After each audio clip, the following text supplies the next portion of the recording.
నీలా కన్నంకురల్ని చూస్తే ఏంటో వెళ్ళండి అన్ని పిలిచి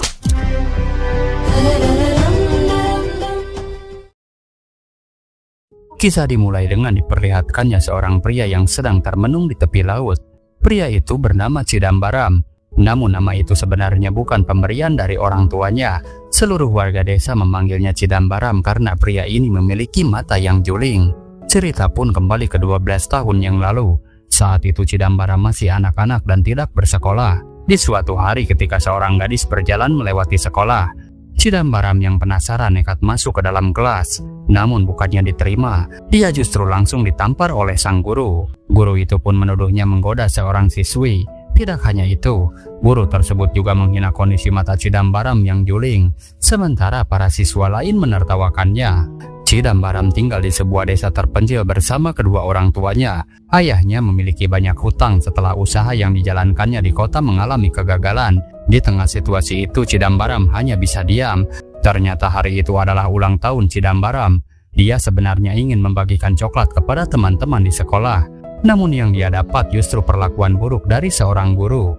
Sejak saat itu Cidambaram tidak ingin kembali ke sekolah. Karena semua orang menghina dirinya hanya karena matanya berbeda dari kebanyakan orang. Namun sang ayah mencoba menenangkan putranya itu. Dia berkata bahwa di dunia ini orang selalu punya alasan untuk mengejek. Bahkan jika seseorang memiliki segalanya, tetap saja akan ada yang mencari kekurangannya. Dan jika tidak punya apa-apa, orang juga akan tetap mengejek. Karena itu sang ayah menasihatinya agar tidak memasukkan semua ejekan itu ke dalam hati. Jika ingin maju, seseorang harus belajar mengabaikannya. Bahkan dengan penuh keyakinan sang ayah berkata, suatu hari nanti mata juling Cidambaram justru akan membawa keberuntungan. Namun siapa sangka, di hari yang sama sang ayah justru mengambil keputusan yang mengejutkan. Pria yang selama ini terlihat bijaksana itu memilih mengakhiri hidupnya, meninggalkan keluarga yang masih membutuhkan dirinya. Sahabatnya yang bernama Raju sangat terkejut melihat kejadian itu. Belum lagi para tetangga yang mulai bergosip. Mereka mengatakan bahwa kesialan keluarga ini dimulai sejak lahirnya Cidambaram. Bahkan ada yang menyalahkan kondisi matanya. Para penagih hutang juga tidak terima. Mereka menuntut pembayaran karena sekarang tidak ada lagi yang bertanggung jawab atas hutang sang ayah. Dengan penuh kesedihan, ibu Cidambaram memohon agar mereka membiarkan suaminya pergi dengan tenang. Dia berjanji bahwa suatu hari nanti putranya akan bekerja dan melunasi semua hutang itu. Namun lagi-lagi keluarga ini menjadi bahan ejekan. Banyak yang meragukan Cidambaram dengan kondisi matanya. Bagaimana mungkin dia bisa bekerja dengan menanggung semua beban itu? Malam harinya Cidambaram tidak bisa tidur. Dia merasa gelisah dan kehilangan rasa percaya diri. Hampir saja dia putus asa. Hingga akhirnya dia menemukan satu cara sederhana yang membuatnya merasa sedikit lebih baik, yaitu memakai kacamata hitam. Sejak saat itu kemanapun dia pergi, Cidambaram selalu mengenakan kacamata hitamnya. Hingga waktu pun berlalu, Cidambaram kini sudah dewasa. Dia akhirnya memiliki pekerjaan, meskipun hanya sebagai seorang kuli bangunan.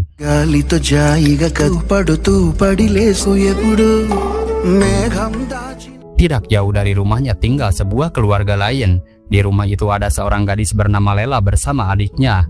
Suatu hari adiknya mengeluh karena rumah mereka tidak memiliki toilet. Setiap malam dia harus pergi ke halaman belakang yang gelap untuk buang air. Dan benar saja, suatu malam beberapa pemuda datang membawa senter untuk mengintip. Tidak lama kemudian ibu mereka datang dan langsung mengusir para pemuda itu. Lalu inilah geng yang semalam mengganggu Lela.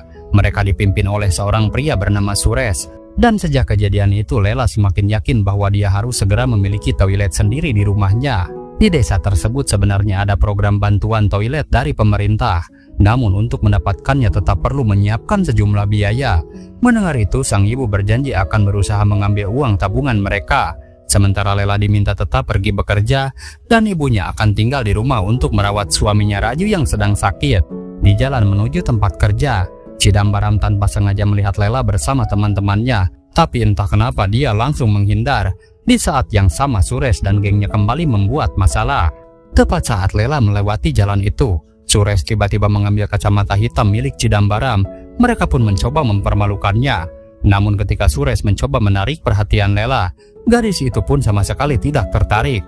Bahkan dengan berani, Lela malah mengempeskan ban motor Sures. Sementara itu Cidambaram hanya menunduk lalu segera pergi dari sana. Sementara di tempat lain Cidambaram didatangi oleh seorang makelar. Rupanya Cidambaram berencana pergi bekerja ke luar negeri. Makelar itu datang untuk menagih biaya karena keberangkatannya dijadwalkan bulan depan. Namun Cidambaram hanya terdiam terlihat seperti kebingungan. Temannya yang bernama Bandakaya lalu bertanya, kenapa dia ingin bekerja jauh ke luar negeri? Mengapa tidak mencoba menjadi kontraktor bangunan saja? Karena selama ini dia sudah cukup lama bekerja di bidang itu. Di situ Cidambaram menjawab bahwa dia merasa tidak akan berkembang jika tetap tinggal di desa ini. Namun temannya mencoba menyemangatinya. Dia berkata sampai kapan Cidambaram akan terus menjadi buruh. Lagi pula kontraktor tempat mereka bekerja sering mendapat proyek pembangunan dari pemerintah. Dan tidak semua proyek bisa mereka kerjakan sendiri. Lalu setelah pekerjaan hari itu selesai, sang kontraktor mulai membagikan gaji harian kepada para pekerja. Lalu atas dorongan dari Bandakaya, Cidambaram akhirnya memberanikan diri berbicara. Dia mengatakan bahwa dia tahu pemerintah sedang memberikan banyak proyek pembangunan. Dia ingin membantu mengambil sebagian pekerjaan sebagai kontraktor kecil agar proyek bisa selesai lebih cepat. Namun bukannya mendapat kesempatan, sang kontraktor malah marah. Dia memang tahu Cidambaram sudah lama bekerja di sana, tetapi menurutnya membuat tembok saja hasilnya masih sering miring. Kontraktor itu pun berkata dengan nada merendahkan, lebih baik Cidambaram belajar memperbaiki pekerjaannya dulu sebelum bermimpi bekerja sendiri. Bandakaya pun segera menyusul.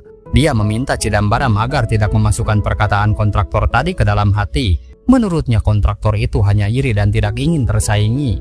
Ketika pulang, Cidambaram melihat Lela berjalan di depannya. Sontak dia pun langsung mengayuh sepedanya lebih cepat untuk menghindar. Tetapi bukannya berhasil menjauh, dia kehilangan keseimbangan dan terjatuh dari sepedanya. Melihat itu Lela segera menghampiri dan menolongnya. Dia bahkan mengambilkan kacamata hitam milik Cidambaram yang terjatuh. Namun Cidambaram merasa sangat malu. Dia langsung pergi begitu saja. Dan beberapa langkah kemudian dia kembali lagi hanya untuk mengucapkan terima kasih. Lalu buru-buru pergi lagi. Thanks Andi. Seperti biasa, Cidambaram juga tidak lupa membayar cicilan hutang ayahnya setiap bulan kepada rentenir Pak Subaya. Sementara tidak jauh dari sana, Raju ayah Lela terus melempari pohon dengan batu seperti orang yang gelisah. Melihat itu salah satu pemuda mulai kesal. Dia berkata lebih baik orang gila seperti itu diusir saja dari desa. Mendengar ucapan itu, istri Raju tidak terima hingga terjadi keributan kecil. Untung saja Lela segera datang dan situasi berhasil dilerai oleh Pak Subaya.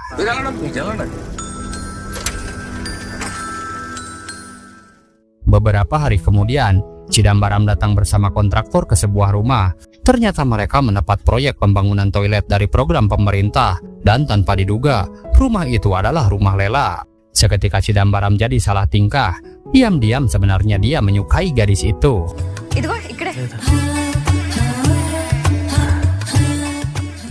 Kemudian siang harinya Cidambaram kembali bekerja bersama temannya. Sementara Lela membuatkan minuman teh susu mawar untuk mereka. Saat mereka minum bersama, Lela tiba-tiba bertanya apakah nama Cidambaram benar-benar Cidambaram. Cidambaram pun menjawab bahwa itu bukan nama aslinya. Nama itu hanya panggilan dari warga desa sejak dia kecil.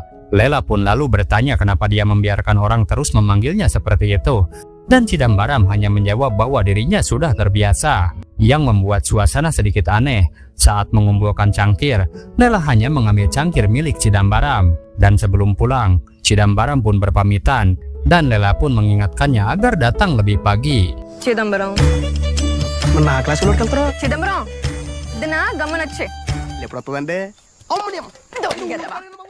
Di keesokan harinya terjadi sesuatu yang tidak diduga. Lela tiba-tiba memanggil Cidambaram dengan nama aslinya yaitu Solomon. Mendengar itu Cidambaram alias Solomon langsung merasa sangat bahagia. Untuk pertama kalinya ada seseorang yang memanggilnya dengan nama yang sebenarnya. Di keesokan harinya lagi, Solomon datang dengan penampilan yang berbeda. Dia memakai kemeja yang rapi. Lela pun memujinya dan berkata bahwa kemeja yang dia pakai terlihat bagus. Sejak saat itu Solomon jadi salah tingkah. Bahkan setelah pulang dia langsung mencuci kemeja itu dan mulai terbiasa memakainya setiap hari. Na పేరు చిదంబరం కాదు. ఇదిగో సాల్మన్ తను కొంచెం ఇల్లు చూడు సాల్మన్ ఇవాళ నీ చొక్కా చాలా బాగుంది. Beberapa waktu kemudian, Lela meminta Solomon menemaninya. Dia ingin menelpon seseorang. dan mereka pun harus naik ke bukit karena di desa itu sinyal sangat sulit didapat. Dan setelah selesai, dia memaksa Solomon memotretnya, meskipun kamera ponsel Solomon tidak terlalu bagus. Di tengah suasana santai itu, Lela bercerita bahwa dia sangat menyukai teh susu mawar. Dia bahkan bermimpi suatu hari bisa duduk bersama tunangannya sambil menikmati minuman itu. Lela juga menyuruh Solomon duduk di sampingnya. Dia tahu ini mungkin pertama kalinya Solomon duduk sedekat itu dengan seorang perempuan. Melihat Solomon yang terlihat gugup dan berkeringat, Lela bahkan memberikan sapu tangan untuk mengusap wajahnya. ఎప్పుడు అమ్మాయిల పక్కన కూర్చో కనపడుతుంది ఇదిగో తీసుకో. Lela memberitahu bahwa besok ada acara Natal pemuda di gereja. Dia akan bernyanyi di sana, dan jika tidak keberatan dia ingin Solomon datang menonton. Mendengar itu Solomon langsung berjanji akan datang tepat waktu. Hari yang ditunggu pun tiba. Solomon berdandan jauh lebih rapi dari biasanya. Namun dia sedikit kecewa karena ibunya terlihat cuek dan tidak memperhatikan penampilannya. Tetapi beberapa saat kemudian, sang ibu akhirnya melihatnya dan memuji penampilan putranya. Dia hanya berkata akan lebih bagus lagi jika Solomon melepas kacamata hitamnya. Tetapi Solomon menolak, dan dia pun langsung pamit pergi. Sesampainya di sana seperti biasa dia bertemu dengan geng Suresh, dan mereka pun kembali mengganggunya. Salah satu dari mereka mengejek bahwa perubahan penampilannya pasti karena pengaruh seorang perempuan. Mereka juga mengatakan bahwa akhir-akhir ini Solomon sering terlihat bersama Lela. Mendengar itu, Suresh langsung kaget sekaligus cemburu. Tanpa banyak bicara, dia merebut kacamata hitam Solomon, satu-satunya benda yang selalu membuat Solomon merasa percaya diri. Lalu dia pun mematahkannya. Di saat yang sama, Lela yang melihat itu hanya bisa diam. Lalu dengan nada tenang namun menyakitkan, Suresh berkata bahwa ketika seorang perempuan memperhatikan kekurangan seorang laki-laki, itu bukan berarti cinta, tetapi itu hanya rasa iba. Menurutnya, Lela hanya merasa kasihan kepada Solomon karena kondisi matanya yang berbeda. Suresh juga mengingatkan agar Solomon sadar dengan posisi dan keadaannya. Mendengar semua itu, hati Solomon benar-benar hancur. Tanpa berkata apa-apa lagi, dia pun memilih berbalik dan pulang.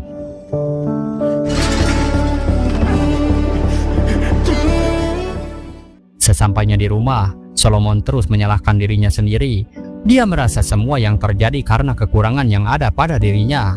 Di saat yang sama, Lela sedang bernyanyi di acara gereja, dan ibu Solomon juga menghadiri acara itu. Ketika pulang, sang ibu kaget melihat keadaan putranya yang murung. Dia pun bertanya siapa yang telah menyakitinya. Namun Solomon justru menyalahkan dirinya sendiri. Dia bertanya kenapa dia harus terlahir ke dunia dengan kondisi seperti ini, dan kenapa dia memiliki mata yang berbeda. Sang ibu pun segera menenangkannya. Dia berkata Solomon tidak boleh berkata seperti itu, karena bagi dirinya Solomon adalah anak yang paling berharga. Untuk menghibur hati putranya, sang ibu pun kemudian memasakkan makanan kesukaannya. Tetapi Solomon malah berkata bahwa ibunya tidak perlu repot-repot hanya karena merasa kasihan kepadanya. Mendengar itu sang ibu sangat kecewa. Dia tidak menyangka putranya akan berkata seperti itu. Jala, ఈ మాటలను ఎక్కడ నేర్చావురా? తినకు మాడితే నువ్వే తింటావు. Waktu pun berlalu. Solomon yang sempat tertidur kemudian terbangun, dan dia melihat ibunya juga tertidur di dekatnya karena menunggu dirinya makan. Melihat hal itu, Solomon merasa bersalah. Dia membangunkan ibunya dan meminta maaf atas sikapnya tadi. Sang ibu lalu berkata dengan lembut bahwa seseorang yang mencintai atau berbuat baik kepada kita tidak melakukannya karena rasa iba. Jika ada cinta, maka tidak akan ada rasa kasihan. Dan jika ada rasa kasihan, maka itu bukanlah cinta. Keduanya pun tidak bisa berjalan bersamaan. Ibunya juga berpesan agar Solomon tidak terlalu memasukkan perkataan orang lain ke dalam hati. Di keesokan harinya terjadi sesuatu yang tidak terduga. Suresh datang bersama keluarganya ke rumah Lela untuk melamar. Namun ibu Lela langsung menolak dengan tegas. Dia tidak ingin menikahkan putrinya dengan pria seperti Suresh. Apalagi Suresh tidak pernah bekerja dan tidak pernah menghasilkan uang. Ibu Suresh malah membela putranya. Menurutnya untuk apa bekerja jika keluarganya sudah memiliki banyak harta. Mendengar itu, ibu Lela semakin kesal dan akhirnya mengusir mereka dari rumah.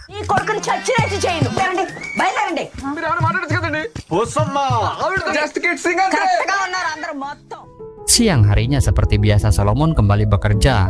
Tidak lama kemudian Lela menyuruh teman Solomon yang sedang bersamanya untuk pergi lebih dulu. Ternyata dia sengaja melakukan itu karena ingin makan siang berdua dengannya. Namun ketika mereka hendak makan, Solomon tiba-tiba teringat perkataan Suresh bahwa perempuan yang memperhatikan pria dengan kekurangan seperti dirinya sebenarnya hanya merasa kasihan. నొంకరోల్ని చూస్తే అలాంటారా చిదంబరం. ఏంటి తిరుగుని లెగిసిపోతున్నావు? Mendengar kembali kata-kata itu di kepalanya, Solomon langsung kehilangan selera makan. Dia pun pergi begitu saja, meninggalkan makanan yang sudah disiapkan. Jelas Lela merasa sangat kecewa. Namun tidak lama kemudian Solomon kembali.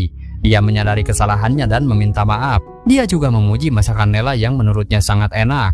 Untuk menunjukkan ketulusannya, Lela bahkan meminta satu suapan nasi langsung dari tangan Solomon.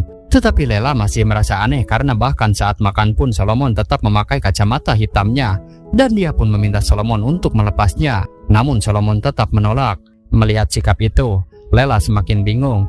Hingga akhirnya dia berkata bahwa ibunya sudah menjodohkannya dengan pria lain. Katanya pria itu adalah seorang kontraktor bangunan di kota. Lela juga mengatakan bahwa Solomon seharusnya segera menikah. Namun menurutnya Solomon mungkin tidak akan pernah berani mengatakan cinta kepada seorang wanita. Mendengar itu Solomon pun langsung salah tingkah dan dia pun segera pulang. Tapi sebelum pergi, Lela sempat berkata satu hal lagi. Jika Solomon benar-benar mencintai seseorang, maka ungkapkanlah sebelum semuanya terlambat. ఎవరైనా ప్రేమిస్తే నేను చెప్పేసి. Di keesokan harinya, Banda kaya yang sedang bekerja sendirian terkejut ketika melihat seorang pria asing datang ke rumah Lela sambil membawa undangan. Dia pun langsung mengira pria itu adalah calon suami Lela. Padahal sebenarnya pria tersebut adalah keponakan sang ibu yang datang untuk membagikan undangan pernikahannya sendiri. Tanpa pikir panjang, Banda kaya segera mencari Solomon dan memberitahunya tentang pria asing di rumah Lela. Mendengar kabar itu, Solomon langsung bergegas ke sana. Dan di tengah perjalanan, dia justru bertemu dengan Lela. Disitulah Solomon akhirnya memberanikan diri untuk mengatakan perasaan yang selama ini dia pendam. Solomon berkata bahwa sejak kecil dia selalu ingin meninggalkan desa ini. Dia merasa tidak pernah cocok dan tidak pernah bahagia di sini.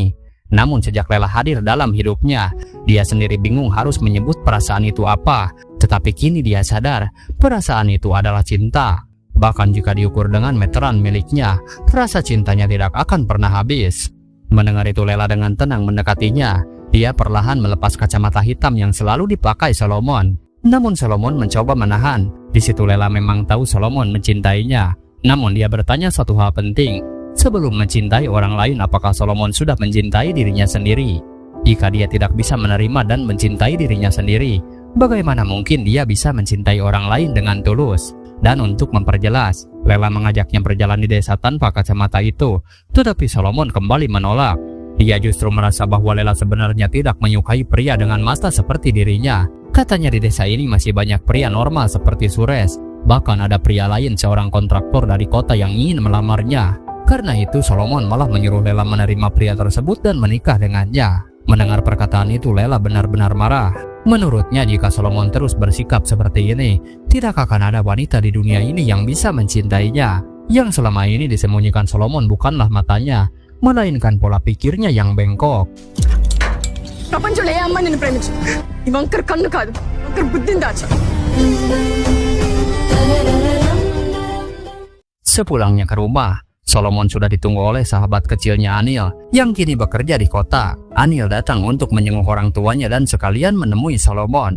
Di situ Anil meminta maaf karena ternyata dia sudah menikah dengan seorang gadis teman kerjanya di kota. Dia sebenarnya ingin mengenalkan istrinya kepada Solomon, tetapi kebetulan mereka tidak bisa mengambil cuti di hari yang sama. Namun Anil berjanji, suatu saat nanti dia akan kembali dan memperkenalkan istrinya secara langsung. Tidak lama kemudian Banda kaya datang membawa motor milik kontraktor. Dia disuruh menyetor uang ke bank dan mengajak Solomon ikut bersamanya. Dia tahu perasaan Solomon sedang tidak baik, maka mereka pun sepakat berangkat ke kota bersama. Sesampainya di bank, mereka menyempatkan diri mampir ke restoran untuk sekali-kali menikmati makanan yang lebih enak dari biasanya. Dan ketika akan pulang, seorang pria membagikan brosur kepada mereka. Brosur itu pun berisi informasi tentang pengobatan alternatif. Di keesokan paginya Solomon bangun sangat pagi dengan alasan ada pekerjaan. Namun diam-diam dia kembali pergi ke kota. Sesampainya di sana, Solomon mendatangi sebuah gereja dan mengikuti khotbah dari seorang pendeta. Pendeta itu berbicara tentang mukjizat yang diutus Tuhan melalui dirinya. Untuk membuktikan ucapannya, dia menghadirkan seorang ibu yang mengaku sudah 3 tahun tidak bisa berjalan dengan normal. Lalu dengan doa dan keyakinan, sang pendeta meminta ibu itu untuk berdiri. Dan perlahan, ibu tersebut mulai berjalan kembali. సోదరిని నడిపించి తండ్రి ఆమేన్ తలుచుకుని నిలబడండి ఆ ప్రభు యొక్క మహిమను చూడండి గట్టిగా Setelah acara selesai, satu persatu orang datang diberkati. Dan ketika giliran Solomon, dia meminta jalan keluar atas kondisi matanya. Dia mengaku selama ini menerima banyak penghinaan, bahkan merasa wanita yang dicintainya menjauh karena kekurangannya itu. Solomon pun memohon agar pendeta membantu menyembuhkan mata julingnya. Di situ pendeta mengangguk. Dia memberikan doa singkat, lalu meminta asistennya menjelaskan proses selanjutnya. Dan ternyata pengobatan tersebut tidak gratis. Solomon diberitahu bahwa matanya bisa disembuhkan, tetapi biayanya mencapai 18 juta rupiah dan pembayarannya pun bisa dicicil. Sepulangnya dari sana, Solomon tampak gelisah. Dia berusaha mencari uang, bahkan menanyakan tabungan yang dimiliki ibunya. Namun jelas uang di rumah tidak akan cukup. Yang akhirnya, dengan nekat Solomon mendatangi rentenir Pak Subayah pada malam hari. Dia pun memohon pinjaman sebesar 18 juta rupiah untuk keperluan mendesak. Dan beruntungnya Pak Subayah masih percaya kepadanya. Tetapi dia mengingatkan agar Solomon tidak lalai membayar. Dan Solomon pun berjanji akan melunasi pinjaman itu secepat mungkin. Lalu malam itu ketika Solomon pulang, ibunya masih terjaga. Dia tetap menunggu putranya kembali. Sang ibu pun bertanya dari mana saja Solomon pergi. Dengan jujur Solomon mengatakan bahwa dia baru saja dari rumah Pak Subayah untuk meminjam uang. Mendengar itu ibunya langsung marah. Untuk apa Solomon meminjam uang sebesar itu? Solomon pun menjawab bahwa dia membutuhkannya untuk mengobati matanya. Mendengar itu sang ibu terdiam lalu kecewa. Dia merasa ini seperti karma atas kehidupannya sendiri. Baginya tidak masuk akal ada orang yang bisa memperbaiki kondisi mata Solomon dengan mudah. Di situ Solomon kesal. Dia merasa tidak ada satupun orang di desa ini benar-benar mengerti perasaannya, bahkan ibunya sendiri. Namun sang ibu sebenarnya bingung. Bagi seorang ibu tidak ada yang kurang dari anaknya.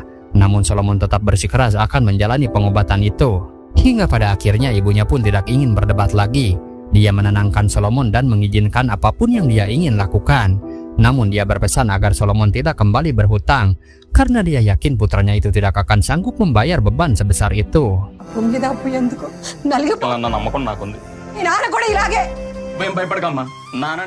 Di keesokan paginya, sang ibu masih mencoba membujuk agar Solomon berpikir ulang, tetapi tekadnya sudah bulat. Lalu dia pun pergi menemui Pak Subayah. Setelah menerima uang pinjaman, Pak Subayah bertanya untuk apa uang sebanyak itu. Solomon pun akhirnya jujur jika uang itu akan dia gunakan untuk memperbaiki matanya. Mendengar itu Pak Subayah heran. Dia tidak tahu apakah Solomon terlalu polos atau sudah kehilangan akal sehat. Namun Solomon hanya menjawab bahwa Pak Subayah tidak akan mengerti. Lalu dia berjanji dalam 5 hari dia akan menunjukkan hasilnya. మీకు అర్థం కాదులేండి 4-5 రోజులు ఆగి చూడండి. Tekad Solomon sudah tak tergoyahkan. Bahkan ketika berpapasan dengan Nela, ia sama sekali tidak menyapanya. Sesampainya di kota, Solomon langsung menyerahkan seluruh uangnya kepada pihak pengobatan. Dia pun diminta kembali besok pagi pukul 9. Dan Solomon pun terpaksa tidur di pinggir jalan menunggu esok hari. Sementara itu di desa, Lela tanpa sengaja bertemu dengan Pak Subayah. Karena arah mereka sama, mereka pun pulang bersama. Di tengah jalan, Lela bertanya mengapa Solomon datang ke rumah Pak Subayah. Dan Subayah pun menjawab bahwa Solomon meminjam 18 juta rupiah untuk memperbaiki matanya. Mendengar itu Lela terkejut. Dia segera memastikan hal tersebut kepada ibunya, lalu meminta nomor telepon Solomon. వచ్చేస్తాడు రేపో ఎల్లుండి వచ్చేస్తాడు నంబర్ అని ఇచ్చాడా?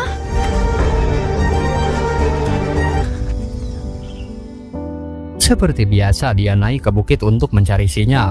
Dia mencoba menelpon, tetapi tidak terhubung. Dia bahkan meminta bantuan pemilik warung untuk menghubungi Solomon, namun panggilannya tetap tidak diangkat. Sementara itu akhirnya panggilan Lela tersambung, namun Solomon tetap fokus pada tujuannya. Setelah menjalani proses pengobatan, pendeta berkata bahwa mukjizat akan terlihat pada hari keempat. Hingga hari demi hari pun berlalu, Solomon pun tetap sabar menunggu perubahan itu. Sementara di desa, Raju ayah Lela masih terus melempari pohon besar di dekat rumahnya. Lalu setelah ditenangkan, Raju pun memanggil putrinya. Dengan suara berat dia mengaku bahwa 10 tahun lalu dia telah membunuh sahabatnya dengan kata-katanya sendiri. Ternyata dulu ayah Solomon berhutang kepadanya. Di saat yang sama, Raju sendiri sedang ditekan oleh rentenir Subayah.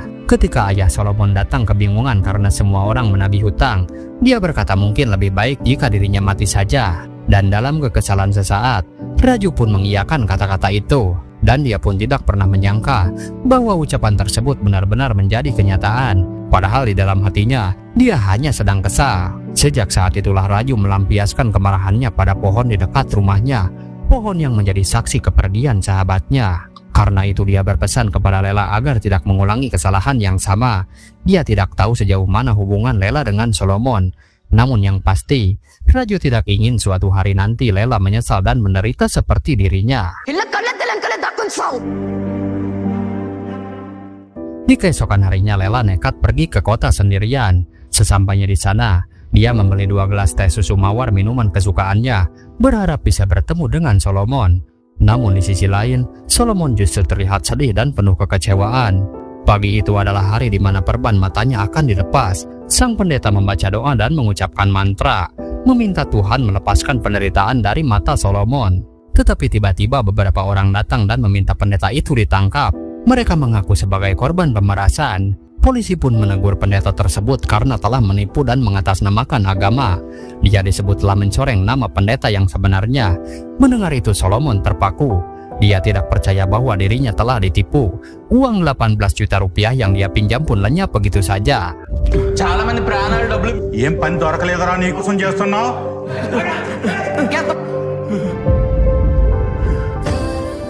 Disitulah dia benar-benar menyesali semua yang telah dia lakukan. Sementara itu, Lela yang berada tidak jauh dari sana mencoba menghubunginya.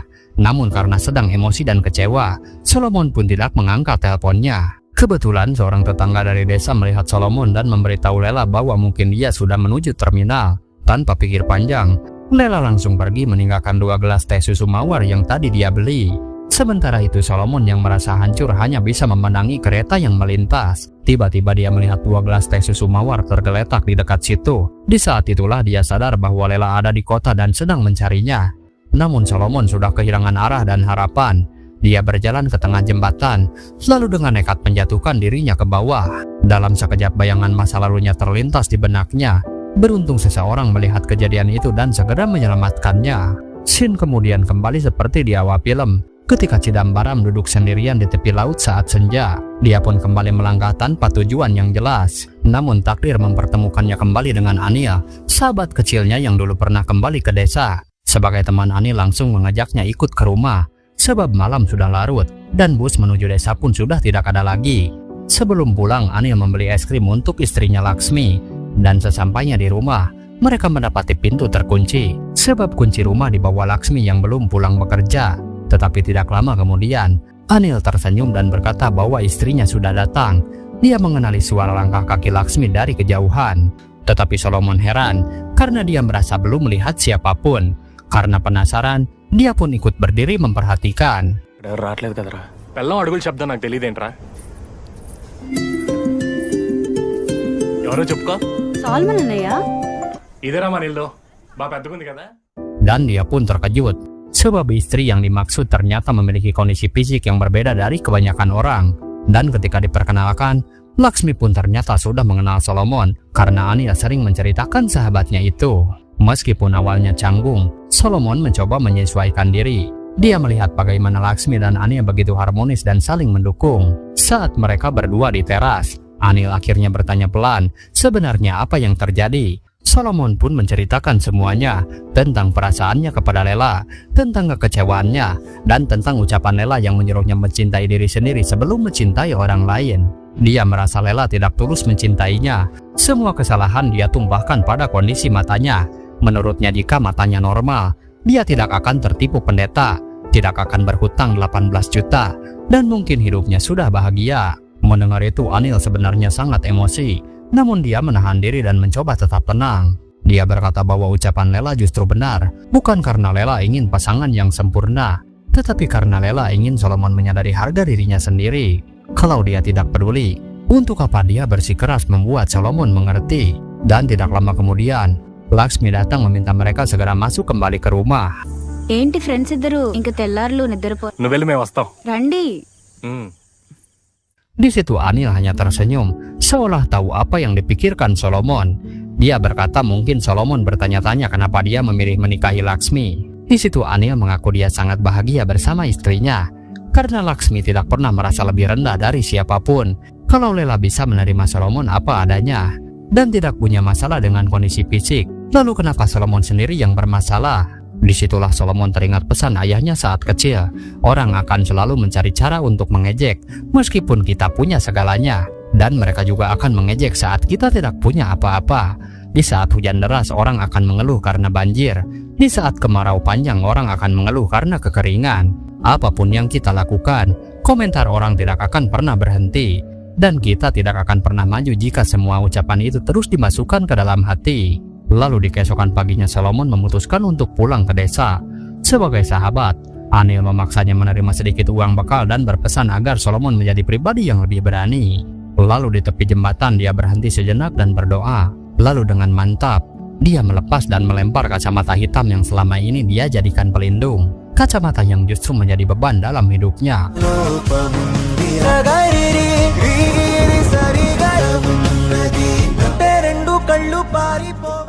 Solomon akhirnya pulang ke desa dengan perasaan yang jauh lebih lega.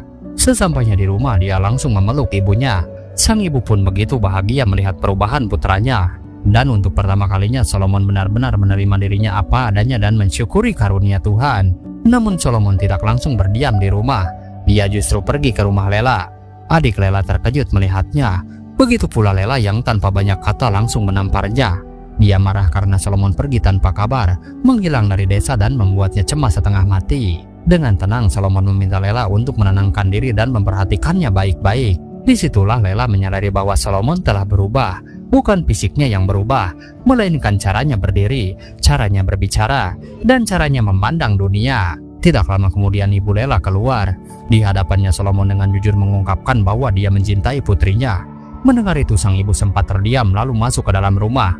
Dia pun kembali membawa makanan dan dengan hangat menyuapi Solomon.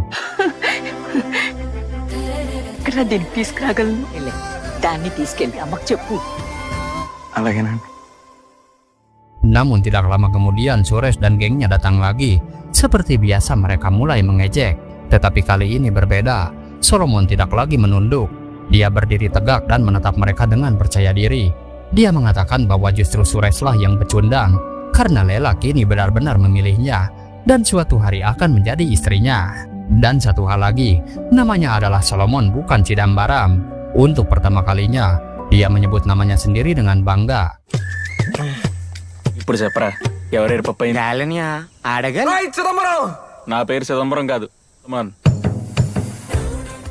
Hikmah dari kisah ini adalah bahwa luka terbesar bukan berasal dari ejekan orang lain, tetapi dari ketidakmampuan kita menerima diri sendiri. Selama Solomon membenci dirinya, dia terus merasa rendah dan mudah terjatuh. Namun ketika dia belajar mencintai dan menghargai dirinya apa adanya, dunia pun terasa berbeda. Film ini mengajarkan bahwa cinta sejati tidak lahir dari kesempurnaan fisik, melainkan dari keberanian menerima diri sendiri dan berdiri tegak dengan harga diri. Karena saat kita berdamai dengan diri sendiri, tidak ada lagi ejekan yang mampu meruntuhkan kita. Terima kasih sudah menonton sampai akhir. Semoga teman-teman Siloka Diri selalu sehat dan bahagia selalu. Sampai jumpa di alur cerita selanjutnya.